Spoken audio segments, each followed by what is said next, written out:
Hello guys, gusto ko lang ituro sa inyo kung paano natin hanapin ang ating common sa ating start stop push button. Ito yung ginagawa ko guys, mga technique to na sa aking company na aking nagawa. Gusto ko lang ibahagi sa mga baguhan. Ito yung pag-usapan natin ngayon guys, itong technique to identify common wire for stop start connection. Ito yung gusto kong ituro sa inyo guys, lalo na sa mga baguhan, ang technique nito. Ito yung stop push button natin, ito naman yung start push button natin, Sa loob kasi niyan guys, mayroon niyang tatlong wire. Kung makikita natin guys, ito na yung tatlong wire natin, Ngayon, kinabit ko ngayon sa terminal block natin para dito tayo magti-trace up kung saan dito ang common wire. Line 1, isang wire. Tapos sa common natin, isang wire. Papunta to sa normally open. Tapos ito naman dito sa start button natin, isang wire din, Ito kasi yung stop push button natin, stop PB. Ito naman yung start PB. Ito yung stop push button natin, ito na siya. Ito naman yung start push button natin, ito na siya, Ngayon guys, ano ba ang technique na para ma-identify natin itong common natin, common na wire? Pag sabihin kasing common guys, ibig sabihin, sa school, tinuturo, yan ay tinatawag na malimitang ginagamit. Madalas siya na ginagamit, yun ang ibig sabihin ng common. So ito common siya, Kasi nakakabit siya sa start button, nakakabit din siya sa stop button. Bali, ito yung common wire natin. Ngayon, paano natin ito hahanapin, guys? Ang gagawin natin para mahanap natin itong tatlong wire, itong isa, dalawa, at saka tatlo, bali, gumamit tayo ng multimeter. Tapos yung multimeter natin nakasetting sa continuity check. I-setting natin sa continuity check. Ngayon, hanapin natin dito kung saan dito ang common wire at saka itong start wire natin at saka itong sa stop wire natin. So ngayon, gamitan natin ang multimeter, I-set natin sa continuity check. Ngayon, ang tanong dyan, paano ba malaman kung yan ay continuity check? I-calibrate natin tong test probe. Pag idikit natin to guys, pag dikitin natin to, pag tumunog, ibig sabihin, naka-continuity check yung setting ng ating multimeter, Ngayon, ilagay natin dito. Ngayon guys, hanapin natin ngayon ang ating common, Kung makikita natin dito, ang line 1 at saka yung common natin, mayroon siyang continuity, Hanapin natin ngayon. Gamitan natin ng multimeter, Itong tatlong wire na ito. Press natin. Wala siyang tunog, Walang tunog. Ito, tumunog siya. So, ibig sabihin, guys, ito ngayon, at saka ito, mayroon na tayo, Mayroon na tayong proof, Itong dalawa ay tumunog. So, ibig sabihin, itong isang ito, walang tunog to, dahil putol. So, ibig sabihin, ito, hindi siya tumunog. Ibig sabihin, ang wire na ito na siya, So, ilagay natin ngayon dito, start. Ito yung start natin, So, ibig sabihin, ito guys, sigurado na to na ito yung start button natin. Ito siya, Kung makikita natin, itong dalawa tumunog. Ito naman hindi. Ngayon, ang tanong dyan, paano natin ngayon malalaman itong common wire natin, Ang gagawin natin, guys, i-press natin tong dalawa, I-press natin tong stop button, i-press din natin tong start button. Pag i-press natin to, guys, ang position niyan, gaganon siya, Gaganon siya. Tapos ito naman, magko-close naman ito, So ngayon, malalaman natin ngayon dito kung saan yung common, Pag ito, tutunog at saka ito, ibig sabihin, dahil mayroon na tayo nito, Itong start natin sa gitna, ibig sabihin, ito na yung ano natin, common natin. Ito na yung common wire natin, no? Dahil wala siyang continuity dito, no? Dito lang meron. So ngayon, i-try natin, no? Pindutin natin tong dalawa, tapos ating tetesteran, no?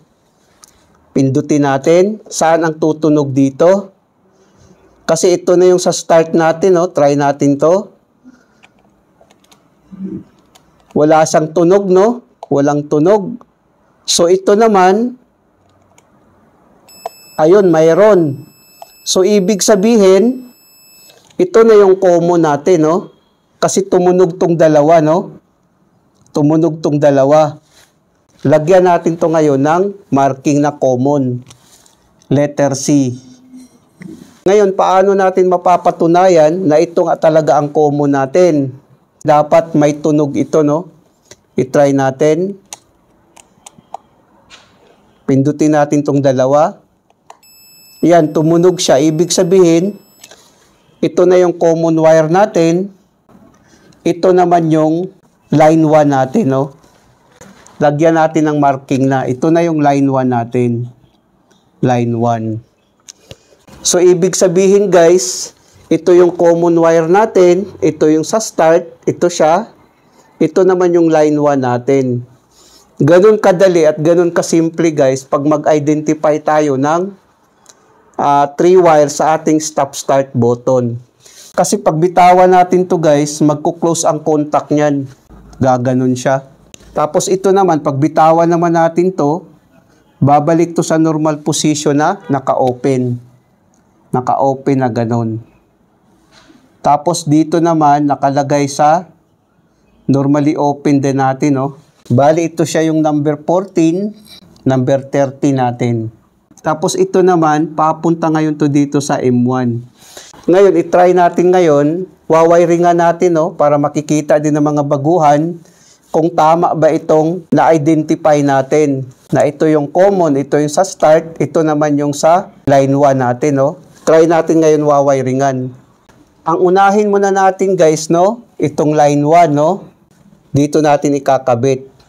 Dahil pag tama ito, guys, gagana itong ano natin, itong contactor natin, no? Ikabit natin dito sa line 1. Tapos yung common natin, guys, ikabit natin sa number 40, no? Sa normally open ng main contactor natin. Ito kasi yung sa main contactor natin. Common to number 14 dito natin ikabit, no? Common. Ito yung mga technique sa mga technician, guys, kung paano natin ikabit, no? Ikabit natin dito sa number 14, normally open. Kabit natin, no? Tapos ngayon, ang start button naman natin, ikabit din natin sa A1, no? Ito yung start button natin. Ito siya. Ikabit natin to sa A1, no? A1 ng contactor natin. Dito natin ikabit. Tapos mag-jumper naman tayo dito sa A1, no? Papunta ngayon sa number 30 natin na normally open. So, ibig sabihin, galing dito, papunta ngayon dito, no? Para sa maintaining contact niya ito, guys. So, ikabit natin dito sa A1.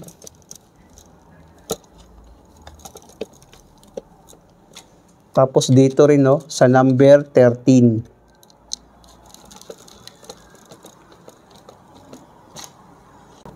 So, okay na, guys, no? Ito dahil demonstration lang naman, ganun lang natin, no? Dahil demonstration lang naman ito. Ngayon, guys, itong A2 natin, nakakabit na ito, no? Line 2 natin sa 95. Ito na yung 95 natin, no? Papunta ngayon sa line 2 or neutral natin, nakakabit na, no? Tapos ang 96 naman sa A2 natin, nakakabit din sa A2 natin. So, tama na. Tama na yung wiring natin. Ngayon, i-try natin ngayon, nalagyan natin ng power, no? Igano natin yung wire. Lagyan natin ng power ngayon kung tama ba yung connection natin. On natin ng circuit breaker. Try natin. Start. Nag-start siya, no? Stop natin. Yun, nag-stop siya. Start natin ulit. Stop natin. So guys, ganun lang kadali at ganun kasimple ang technique sa stop-start button sa tatlong wire natin, no? Paano natin i-identify ang line 1, common, at saka sa start button. Ganun lang siya kadali at ganun kasimple. Sana guys, nakapagbigay ito ng konting kaalaman sa mga baguhan. Maraming salamat sa inyo guys. Hanggang sa muli.